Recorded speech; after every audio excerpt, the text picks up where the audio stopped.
Panalangin para sa kapayapaan ng isipan at puso. Sa ngalan ng Ama, ng Anak at ng Espiritu Santo. Amen. Panginoon, ang mundo ay puno ng ingay at minsan tinatangay ako ng mga alalahanin at pagkabalisa na nagpapagulo sa aking isipan.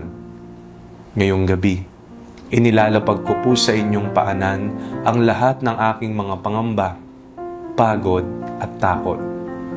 Patahimikin niyo po ang mga bagyo sa aking kalooban at palitan ito ng inyong banal na kapayapaan na hindi kayang unawain ng mundong ito. Hayaan niyo pong maramdaman ko ang inyong mainit na yakap na nagpapagaan ng anumang dalahin. Naway makatulog ako ng mahimbing sa kaalamang ako ay ligtas at payapa sa ilalim ng inyong pagbabantay. Sa ngalan ni Jesus na aming Panginoon. Amen. Sa ngalan ng Ama, ng Anak at ng Espiritu Santo. Amen.